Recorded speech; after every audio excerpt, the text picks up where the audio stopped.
नमस्कार, किसान समाचार में आपका स्वागत है। मैं हूं साइमा खान। सबसे पहले नजर हेडलाइंस पर। पर्यावरण और ऊर्जा संरक्षण की दिशा में भारत का एक और बड़ा कदम। G20 शिखर सम्मेलन के दौरान लॉन्च हुआ ग्लोबल बायोफ्यूल अलायंस। जैव ईंधन को मिलेगा बढ़ावा। अमेरिका, इटली, ब्राजील, अर्जेंटीना, दक्षिण अफ्रीका, ब्राजील, मॉरिशस, UAE और बांग्लादेश हैं सदस्य देश। 18वें G20 शिखर सम्मेलन के उद्घाटन सत्र में प्रधानमंत्री नरेंद्र मोदी ने मानव केंद्रित विकास की जरूरत पर दिया जोर। कहा कि वन अर्थ की भावना से भारत ने लाइफ मिशन पहल पर किया काम।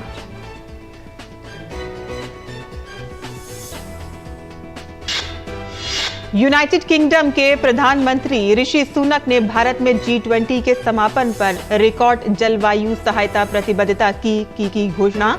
यूके ग्रीन क्लाइमेट फंड को $2 बिलियन करेगा प्रदान, जो दुनिया को जलवायु परिवर्तन से निपटने में करेगा मदद।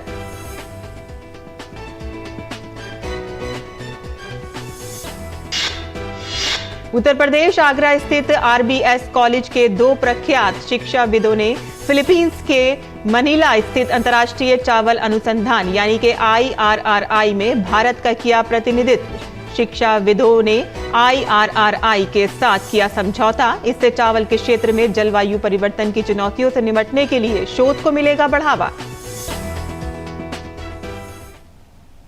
और अब समाचार विस्तार से।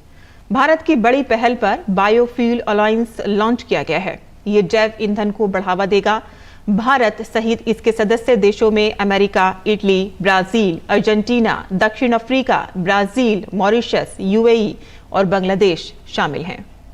पर्यावरण और ऊर्जा संरक्षण की दिशा में ऐतिहासिक कदम उठाते हुए भारत ने ग्लोबल बायोफ्यूल अलायंस की शुरुआत की। प्रधानमंत्री नरेंद्र मोदी ने अमेरिकी राष्ट्रपति जो बाइडेन, ब्राजील के राष्ट्रपति लुइस इनासियो, अर्जेंटीना के राष्ट्रपति एल्बर्टो फर्नांडीज और इटली के प्रधानमंत्री जॉर्जिया मेलोनी की उपस्थिति में ग्लोबल बायोफ्यूल्स अलायंस का शुभारंभ किया। गठबंधन का मकसद पर्यावरण अनुकूल ईंधन को बढ़ावा देना है। इस गठबंधन में अमेरिका, इटली, ब्राजील, अर्जेंटीना, दक्षिण अफ्रीका, मॉरिशस, UAE और बांग्लादेश शामिल हैं। केंद्रीय पेट्रोलियम और प्राकृतिक गैस मंत्री हरदीप सिंह पुरी ने कहा कि ग्लोबल बायोफ्यूल अलायंस में कई बड़े बायोफ्यूल उत्पादक देशों के जुड़ने से नए युग की शुरुआत हुई है। ग्लोबल बायोफ्यूल्स अलायंस सिर्फ इंटर गवर्नमेंटल प्रोसेस नहीं है। This is more than an intergovernmental process. It has the stakeholders, it has the producers of biofuels. Brazil में एक कोऑपरेटिव सोसाइटी है यूनिका, वो है। US में ग्रीन काउंसिल है और 12 international organization, the top international organization, all because is potential. अभी तो शुरुआत हुई है। 19 is the countries now, including both producers, consumers, some G20 invitees. But I think the process has just begun. प्रधानमंत्री ने G20 के पहले सत्र में दुनिया के सामने कुछ सुझाव रखे, जिसमें उन्होंने कहा कि समय की मांग है कि सभी देश फ्यूल ब्लेंडिंग के क्षेत्र में साथ मिलकर काम करें। उन्होंने कहा कि हमारा प्रस्ताव है कि पेट्रोल में एथेनॉल ब्लेंडिंग को ग्लोबल स्तर पर 20% तक ले जाने के लिए इनिशिएटिव लिया जाए, या फिर ग्लोबल गुड के लिए हम कोई और ब्लेंडिंग मिक्स निकालने का काम करें जिससे एनर्जी सप्लाई बनी रहे। भारत ने 2070 तक शुद्ध रूप से शून्य कार्बन उत्सर्जन का लक्ष्य रखा है। बायोफ्यूल का मतलब पेड़ पौधों, अनाज, शैवाल, भूसी और फूड वेस्ट से बनने वाला ईंधन है। बायोफ्यूल्स को कई तरह के बायोमास से निकाला जाता है। इसमें कार्बन की कम मात्रा होती है। अगर इसका इस्तेमाल बढ़ेगा तो दुनिया में पारंपरिक ईंधन पेट्रोल डीजल पर निर्भरता कम होगी और पर्यावरण प्रदूषण भी कम होगा। ब्यूरो इनपुट के साथ तपस भट्टाचार्य की रिपोर्ट, DD न्यूज। और भारत ने G20 शिखर सम्मेलन के समापन से पहले एक और उपलब्धि हासिल कर ली है। राष्ट्रीय राजधानी दिल्ली में 2 दिवसीय सम्मेलन के पहले दिन सभी सदस्य देशों के बीच साझा घोषणा पत्र पर सहमति बनने के बाद इसे जारी कर दिया गया है। घोषणा पत्र की थीम है एक पृथ्वी, एक परिवार और एक भविष्य। आइए नजर डालते हैं इस घोषणा पत्र के मुख्य बिंदुओं पर। घोषणा पत्र में कहा गया है कि मजबूत, सतत, संतुलित और समावेशी विकास के लिए प्रयास किए जाएंगे और जिसके लिए दीर्घकालिक विकास के लिए आर्थिक और संरचनात्मक नीतियों को लागू किया जाएगा। प्रत्यक्ष विदेशी निवेश को सुविधाजनक बनाया जाए। भारत में G20 के दौरान स्टार्टअप 20 एंगेजमेंट ग्रुप की स्थापना की सराहना की गई। संरक्षणवाद और बाजार को विकृत करने वाली प्रथाओं को हतोत्साहित किया जाए। भ्रष्टाचार के प्रति जीरो टॉलरेंस की प्रतिबद्धता को दोहराया गया। सतत विकास लक्ष्यों पर प्रगति में तेजी लाई जाए। इस उद्देश्य की पूर्ति के लिए कुपोषण को खत्म करने की प्रतिबद्धता दोहराई गई। खाद्य और ऊर्जा असुरक्षा के व्यापक आर्थिक प्रभाव को कम किया जाए। समावेशी, न्याय संगत, उच्च गुणवत्ता वाली शिक्षा के लिए संकल्पबद्ध होकर काम किया जाए। सतत भविष्य के लिए हरित विकास समझौता किया गया और जिसके अंतर्गत टिकाऊ और समावेशी आर्थिक विकास को आगे बढ़ाने का संकल्प लिया गया। तापमान वृद्धि को 1.5 डिग्री सेल्सियस तक सीमित करने के प्रयास का संकल्प लिया गया। कार्बन उत्सर्जन को नेट जीरो करने की प्रतिबद्धता दोहराई गई। संसाधन दक्षता और सर्कुलर इकोनॉमी इंडस्ट्री गठबंधन को लॉन्च किया गया। पारिस्थितिकी तंत्र के संवर्धन, संरक्षण, सतत उपयोग और पुनर्स्थापना पर बल दिया गया। 21वीं सदी के लिए बहुपक्षीय संस्थानों को समर्थन दिया गया। बहुपक्षवाद को पुनर्जीवित करने, अंतर्राष्ट्रीय वित्तीय संस्थानों में सुधार करने, अंतर्राष्ट्रीय मुद्रा कोष के प्रति अपनी प्रतिबद्धता को दोहराया गया और वैश्विक ऋण कमजोरियों का प्रबंधन पर बल दिया गया। तकनीकी परिवर्तन और डिजिटल सार्वजनिक अवसंरचना को प्रोत्साहित करने को समर्थन देने पर सहमति बनी। डिजिटल अर्थव्यवस्था बनाने के लिए अच्छी प्रथाओं को साझा करने पर सहमति बनी। डिजिटल अर्थव्यवस्था में सुरक्षा, लचीलापन, G20 उच्च स्तरीय सिद्धांतों का स्वागत किया गया। युवाओं की साइबर शिक्षा और जागरूकता पर G20 टूल किट का स्वागत किया गया। आर्टिफिशियल इंटेलिजेंस की पूरी क्षमता के उपयोग पर सहमति बनी। सतत विकास लक्ष्य हासिल करने के लिए जिम्मेदार AI को प्रोत्साहन दिया गया और अंतर्राष्ट्रीय कराधान को लेकर भी सहमति बनी है, जिसमें अंतर्राष्ट्रीय कर प्रणाली के प्रति सहयोग रखने की प्रतिबद्धता की पुष्टि की गई।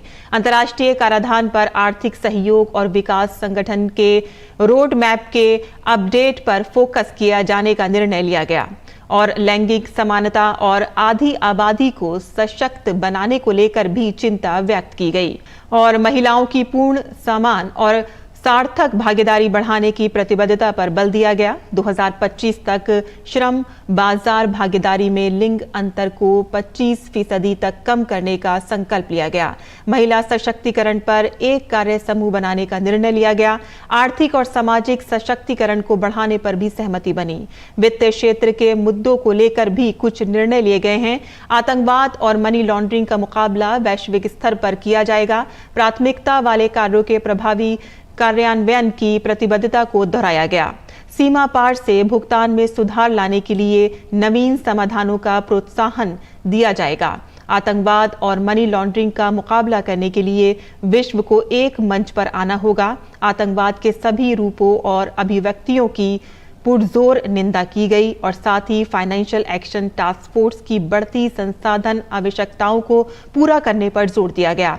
छोटे और हल्के हथियारों की अवैध तस्करी के खिलाफ कार्रवाई का संकल्प लिया गया। विकेंद्रीकृत वित्तीय व्यवस्था और लेन देन सहित उभरती प्रौद्योगिकियों और नवाचारों के जोखिमों पर इसके काम का समर्थन किया गया। एक अधिक समावेशी विश्व के निर्माण को लेकर प्रयास किए जाने पर भी बल दिया गया। G20 के स्थायी सदस्य के रूप में अफ्रीकी संघ का स्वागत किया गया। विकासशील देशों के दृष्टिकोण को G20 एजेंडे में एकीकृत करने पर सहमति बनी और वैश्विक चुनौतियों का समाधान करने के लिए ठोस कार्रवाई की प्रतिबद्धता को भी दोहराया गया। आगे बढ़ते हैं, जहां यूनाइटेड किंगडम के प्रधानमंत्री ऋषि सुनक ने भारत में G20 के समापन पर रिकॉर्ड जलवायु सहायता प्रतिबद्धता की घोषणा की। यूके ग्रीन क्लाइमेट फंड को $2 बिलियन प्रदान करेगा, जो दुनिया को जलवायु परिवर्तन से निपटने में मदद करने के लिए यूके द्वारा की गई सबसे बड़ी एकल फंडिंग प्रतिबद्धता है। यूके ग्रीन क्लाइमेट फंड में $2 बिलियन का योगदान देगा, जिसे COP15 में कोपेनहेगन समझौते के बाद 194 देशों द्वारा स्थापित किया गया था। आगे बढ़ते हैं, जहां G20 के विशेष सचिव मुक्तेश परदेशी ने कहा है कि प्रधानमंत्री नरेंद्र मोदी ने एक जिला एक उत्पाद को बढ़ावा दिया है और इसके तहत पिछले एक साल में जितने भी आधिकारिक उपहार दिए गए हैं वे एक जिला एक उत्पाद की सूची में शामिल हैं और इन सूची में से ही सारे उपहारों को अब तक दिया गया है। प्रधानमंत्री जी ने कहा कि हमें जो देश में वन डिस्ट्रिक्ट वन प्रोडक्ट है उसको थोड़ा बल देना है और G20 मीटिंग्स के जरिए उसको बल मिला। एक तो इस तरह का एग्जीबिशन या सेल हुआ, दूसरा जो पूरी गिफ्टिंग हुई जो पिछले एक साल में, वो one district one product catalogue से ही हुआ। तो जब दिल्ली में जो समिट हुआ तो हम लोगों ने सोचा कि क्यों नहीं यहाँ पूरे भारत की तस्वीर रखें, हर प्रांत और हर प्रदेश को मौका दें। और आप देख रहे हैं कि यहाँ पे भारत के अधिकतर प्रांत और अधिकतर प्रदेश सम्मिलित हैं। और भारत मंडपम में एक से बढ़कर एक नामी कलाकारों की समृद्ध कला देखने को मिल रही है। और ऐसे ही एक कला है गुजरात की पिथौरा पेंटिंग, जो मध्य गुजरात में रहने वाले राठवा और भिलाला जैसी कई जनजातियों द्वारा दीवारों पर बनाई जाती है। पिथौरा पेंटिंग के जाने माने कलाकार और पद्मश्री परेश राठवा जी से बात की हमारे संवाददाता नितेंद्र सिंह ने। भारत मंडपम के शिल्प बाजार में इस वक्त मैं हूँ एक स्टॉल पे, और ये है पिथौरा आर्ट का स्टॉल है। और पिथौरा आर्ट है, ये राठवा ट्राइब है जो छोटा उदयपुर गुजरात के ये लोग रहने वाले हैं, ट्राइब हैं। और ये पीढ़ियों से, सदियों से इस आर्ट को पीढ़ी दर पीढ़ी आगे बढ़ा रहे हैं। बात करते हैं हमारे साथ, क्या नाम है आपका? जी मेरा नाम परेश राठवा है सर। परेश राठवा जी, क्या आप बनाते हैं, इसके पीछे क्या मकसद है? जी ये है गुजरात के जो छोटाउदेपुर जिले में राठवा भील भिलाला नायक जो समाज रहते हैं, जो पहाड़ियों और सपाट जमीनों में, उनके देवता है पिठोरा देवता, और उनके नाम पर ये पिठोरा पेंटिंग विश्व प्रसिद्ध आजकल हो रही है। ये 12,000 साल पुराना एक कला संस्कृति। जब तक हमारे इस विश्व के ऊपर मिलेगी धरती के ऊपर कोई स्क्रिप्ट नहीं थी, लिपि नहीं थी, तो हमारा जो आदिवासी जो समुदाय थे, हमारे जो लोग थे, वो एक दूसरे को संदेशा पहुंचाने के लिए ये चित्र का इस्तेमाल करते थे। तो चित्र के माध्यम से एक दूसरे को संदेशा पहुंचाते थे। तो वही शैली से, वही परंपरा से आज भी हमारे समाज के लोग हमारे विस्तार के अंदर घरों की सुख शांति के लिए, घर में अच्छी मतलब खेत में अच्छी फसल रहे और घर के अंदर सुख शांति रहे, तो इसके लिए मन्नत रखते हैं। और मन्नत के दौरान हमारे जैसे जो लखारा है, जो लिखते हैं, स्क्रिप्ट लिखते हैं, उनको बुलाया जाता है। तो उसको अंदर हम लोग जो घोड़े के रूप में हमारे देवी देवता को बिठाया जाता है। जैसे आप देख रहे हो कि मेरे बगल में ये जैसे पेंटिंग लगाया है, तो ये पिठोरा पेंटिंग जैसे बोला जाता है। तो ये घर की मुख्य दीवार, इसके ऊपर हम लोग बनाते हैं। तो जो घोड़े हैं, तो ये घोड़े अलग अलग देवी देवता का रूप है। इसमें पिठोरा देव है, होका गणेश है। जैसे लास्ट में जो ब्लू रंग कलर का घोड़ा है, वो होका गणेश मान के उसकी पूजा करते हैं। अच्छा, डेलीगेट आ रहे हैं, तो क्या आपको लगता है कि उनके लिए कुछ खास आप बनाएंगे जिससे वो खरीद सकें? तो हम लोग के लिए एक नया प्लेटफॉर्म है और सबसे बड़ा प्लेटफॉर्म है।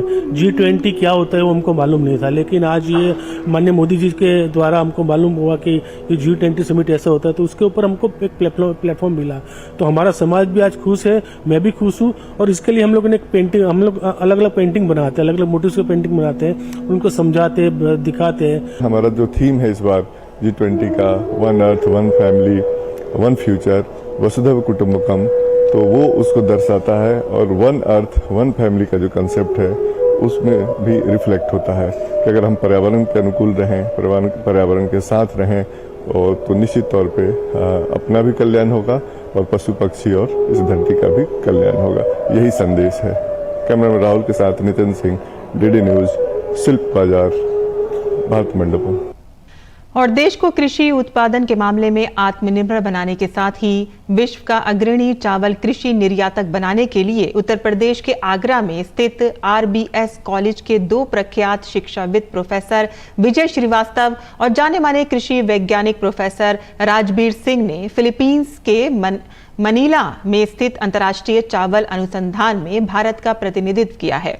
इस दौरान इन्होंने IRRI के साथ समझौता भी किया है, जिससे भारत में न केवल चावल के क्षेत्र में जलवायु परिवर्तन की चुनौतियों से निपटने के लिए शोध को बढ़ावा मिलेगा, तकनीक हस्तांतरण के लिए कृषि वैज्ञानिकों व शोध छात्रों के बीच एक्सचेंज कार्यक्रम भी होगा।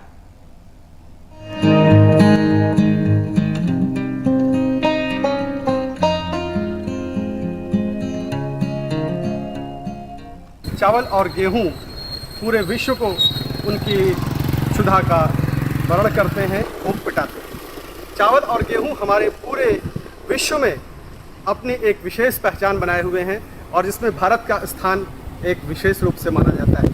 फिलीपींस इस मामले में भारत के साथ जुड़ता हुआ एक परिवार के रूप में दिखाई पड़ता है। क्योंकि वसुधैव कुटुंबकम की बात हो रही है और वसुधैव कुटुंबकम में पूरे विश्व को एक करना है।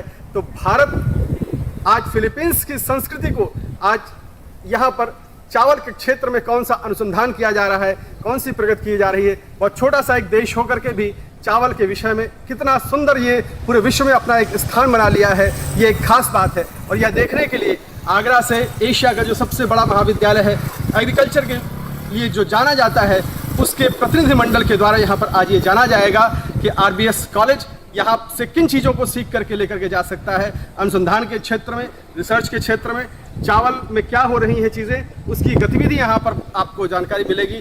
साथ में हमारे एग्रोनॉमिस्ट प्रोफेसर राजवीर सिंह जी हैं। मैं RBS कॉलेज का प्रोफेसर विजय श्रीवास्तव प्राचार्य हूँ वहाँ पर, और यहाँ पर हम लोग 4 दिवसीय अपने शैक्षणिक भ्रमण पर उपस्थित हुए। हम लोग यहाँ फिलीपींस में अंतर्राष्ट्रीय चावल अनुसंधान केंद्र में यहाँ पर आए हुए हैं और यहाँ से हम चावल के क्षेत्र में जो पूरे विश्व का एक इकलौता अनुसंधान केंद्र है और यहाँ से चावल जो कि पूरे विश्व में सबसे ज़्यादा खाने वाली अन्न है और स्टेपल फूड यानी मुख्य खाद्य के रूप में भी जाना जाता है। तो आज हम अपने कॉलेज के प्राचार्य प्रोफेसर विजय श्रीवास्तव जी के साथ हम दोनों लोग, मैं प्रोफेसर राजवीर सिंह शस्त्र विज्ञान विभाग राजा बलवंत सिंह कॉलेज बिजपुरी से हम दोनों लोग यहाँ पर आए हुए हैं। और ये आप देख सकते हैं ये अनुसंधान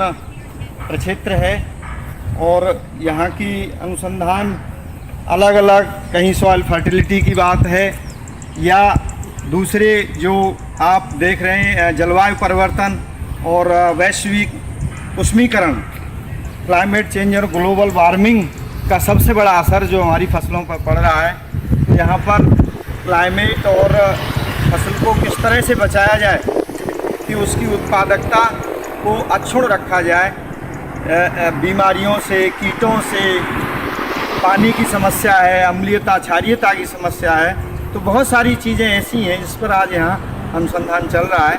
और निश्चित रूप से हम लोग यहाँ से बहुत अच्छा एक नॉलेज लेके जाएंगे और हम अपने कॉलेज और किसानों के बीच में उसको हम ले जाने का काम।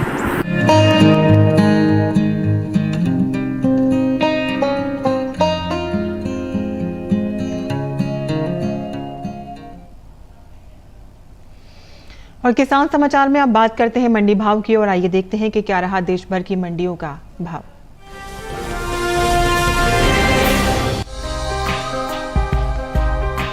कृषि उपज मंडियों में इन दिनों टमाटर की आवक सामान्य बनी हुई है। भाव की बात करें तो ज्यादातर मंडियों में टमाटर के भाव में मिला जुला रुख देखने को मिला। कोलार मंडी में टमाटर के सौदे मजबूती के साथ हुए, वहीं रेवाड़ी मंडी में टमाटर के भाव में गिरावट के साथ कारोबार हुआ, जबकि दीसा और नरवाल मंडी में इस दौरान टमाटर के भाव में कोई बदलाव देखने को नहीं मिला। एग मार्केट के मुताबिक गुजरात की दीसा मंडी में 8 सितंबर को टमाटर का भाव रहा 1900 रुपए। 9 सितंबर को इसके भाव में कोई बदलाव देखने को नहीं मिला और भाव 1900 रुपए प्रति क्विंटल पर ही बना रहा। जबकि हरियाणा की रेवाड़ी मंडी में इस दौरान टमाटर के सौदों में भारी गिरावट के साथ कारोबार हुआ। यह 8 सितंबर को टमाटर का भाव रहा 1600 रुपए। 9 सितंबर को इसके सौदे 600 रुपए गिरकर 1000 रुपए पर हुए। हालांकि जम्मू कश्मीर के नरवाल मंडी में बीते 2 दिनों के दौरान टमाटर के भाव स्थिर रहे। यहां 8 और 9 सितंबर को टमाटर 1750 रुपए पर बिका। देश के दूसरी मंडियों में टमाटर के भाव की बात करें तो शनिवार को उत्तर प्रदेश की झांसी मंडी में टमाटर का भाव रहा 1780 रुपए। रायबरेली मंडी में टमाटर 2150 रुपए पर बिका। राजस्थान की जोधपुर मंडी में 8 और 9 सितंबर को टमाटर के सौदे 1200 रुपए पर हुए। बात टमाटर की पैदावार की करें तो इस साल टमाटर की पैदावार में कमी देखने को मिल सकती है। कृषि मंत्रालय के बागवानी फसलों के लिए जारी पहले अग्रिम अनुमान के मुताबिक साल 2022-23 में टमाटर की पैदावार 20.62 मिलियन टन हुई है, जबकि पिछले साल की समान अवधि के दौरान टमाटर की उपज 20.69 मिलियन टन रही थी।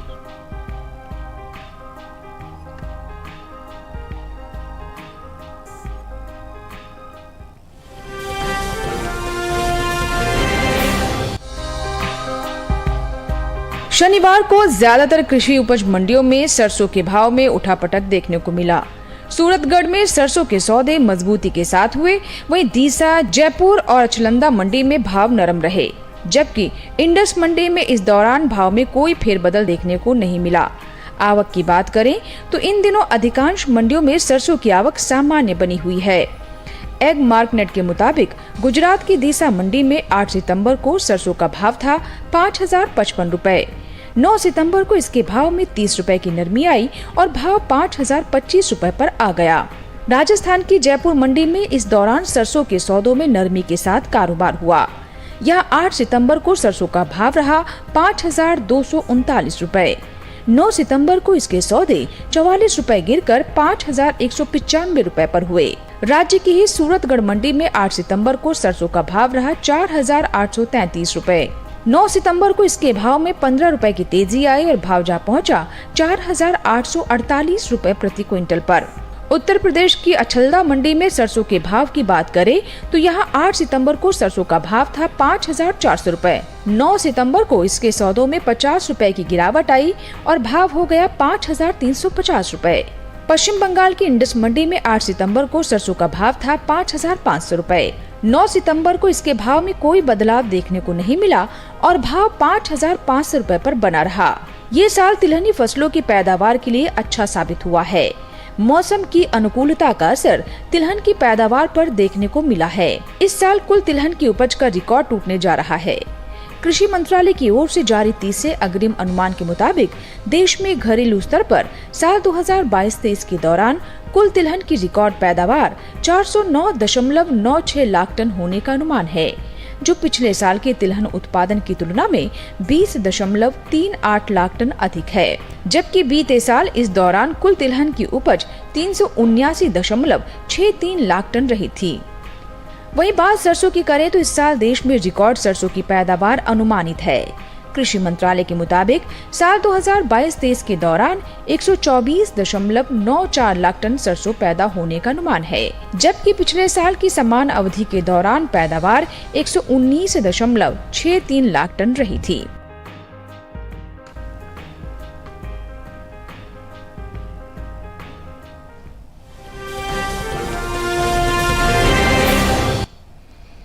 और किसान समाचार में अब नजर डाल लेते हैं कुछ और खबरों पर। खास खबर में